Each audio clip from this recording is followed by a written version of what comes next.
What is going on? Welcome back to the channel. So today we're going to talk to you about Lucid. I want to go over some expectations for this upcoming week, what might cause some volatility in the stock price, and go over everything else you need to know. But first, make sure to hit that thumbs up, and with that, let's get right to it.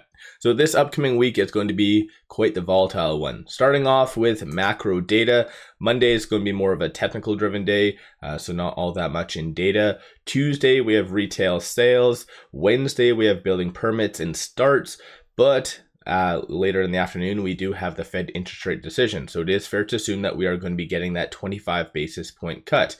And that's even seen based on this. So right now, there's a 93.4% likelihood of a 25, 6.6% likelihood of a 50. I don't think we're going to get the 50 whatsoever, but what is said afterwards by Powell, that is going to be what moves the market. Because in my opinion, the 25 basis point cut right over here is already priced in. So once that does and is announced, you might see a little bit of a pop, but not like 10, 15, 20% what a lot of people are kind of thinking about. What will, like I said, move the market is Powell talking, and if he's going to hint to a October 29th cut, because all of this isn't really factored into the market yet. So we do have a 79% likelihood of a following 25 basis point cut, and then a 5.5% likelihood of a 50 basis point cut. So if we get a 25 and then a 50, market is just going to boom like crazy, especially as well if Powell hints and alludes to a cut, then the market will move higher from there. Aside from that, on Thursday we have initial jobless claims, and then Friday not all that much. So it's going to come down to this being the big deal in the market, and potentially just a little bit of FOMO leading up to that date could occur. So you might see a lot of stocks such as Lucid kind of tick higher. Aside from that though, these are the companies unveiling their earnings, so nothing really significant or anything to write home about. Specific to Lucid, this is what they have for events. So for this week, they'll still be in Chicago, Troy. They've been really pushing this on social media. So in Munich, so that at the IAA Munich 2025. So far, we've seen a couple pictures, but nothing like crazy as far as news. One thing I do want to bring up though is clearly they were in Munich as well, or I believe it was Frankfurt, and I asked if this event was going to be webcast, and Nick just said it was not, but there's going to be news that does come out. So far we haven't really seen that news, so potentially there might be some news following September the 14th when the IAA Munich 2025 does conclude. So potentially that could be a good thing, maybe gravity related, hopefully, or something else, maybe even better, a partnership. But nonetheless, news is coming, and in my opinion, potentially could be coming this week. Aside from that though, going into this upcoming week, 30.64% of the free float is being shorted. Works out to be 38.41 million shares overall being shorted. So shorts haven't really, aside from the first couple days post-reverse stock split where they just dumped a lot of shares, since then, they haven't really been doing too much. Cost to borrow average is 48.27, so that's been ticking higher as well. And that is an annual rate, not a daily rate, so just keep that in mind. Short score, 84.92, DTC, 2.98 days, so that does signal that shorts are rather overextended. That factors in the average volume for Lucid in comparison to number of shares being shorted. There is a lot of chatter on social media about a big market rotation because of that potential 25 basis point cut and maybe a October announcement, because right now there's about $7.3 trillion sitting in money markets. I did bring this up in the past on how impactful this could potentially be, because even looking at this chart, if we had a small little rotation from, let's say, what happened in 2020 to 2021, where a lot of money left money markets to go back into both crypto and equity, every stock was at 52-week highs and all-time highs. Everything was just rocketing like crazy in 2021, sorry.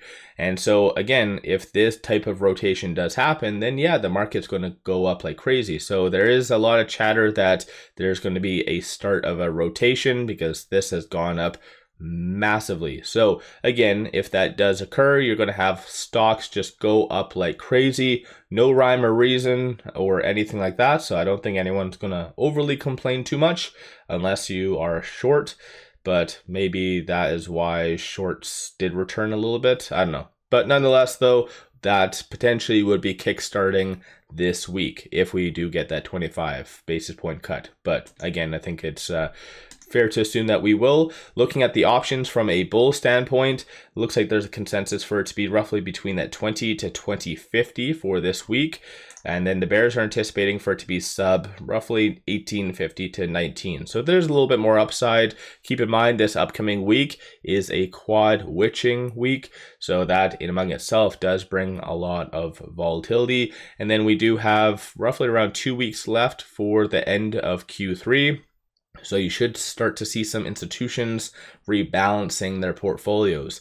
So yeah, anticipate a bump up in the volume and a lot of volatility. So that might be good for day traders and swing traders. If you are, just take note of this. So a lot of the support and resistance points. So with it at 1927, it landed exactly on this R1 on Friday. So that's going to be a key one, because if not, 1768 is going to be that next strong support. And then 2025 followed by 2184 is going to be the next strong target / resistance points. I'm looking at the 1-day chart. So this is why the gaps are a little bit wider, but very strong support and resistance points. Just to give you a quick overview of this, so Lucid had 5 consecutive green days, so I think that's deserving of a round of applause. Even though on Friday we did pull back a little bit, it stayed above that 10-day moving average. So generally that's kind of a good thing, shows that momentum is still on the table. Even looking at this right over here, so the market position, you have a couple walls roughly around that $20 range, so a lot of willing sellers. But if it is able to successfully get above that, then in theory it could kind of jump to that 2080 mark. That's where the next strong wall is. And then if it's able to get above that, FOMO in with the broad market, then you could see significantly higher highs.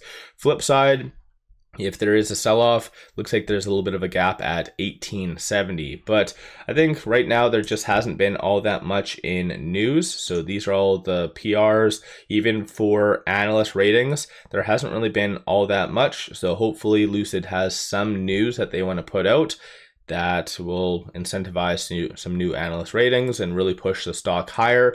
Aside from all of that, though, giving you this, so we've received a couple analyst ratings, and even though they've been generally bullish, so we've had a 20, a 22, a 30, analysts seem to be a little bit more bearish on Lucid, which is rather interesting. But even looking at the earnings per share, the average went from negative $2.26 to negative $2.39. So not all that great. So it's kind of moving in the opposite direction. And then for revenue, we went from 402 million to 397. Not that big of a change, but it goes to show that analysts are becoming a little bit more bearish on the key metrics for Lucid. But then again, going into the upcoming Q3 earnings, having lower standards such as this might be a positive because it might be easier for Lucid to beat. So that's kind of an optimistic type of thing to think of. But aside from that, it's going to come down to Powell, technicals,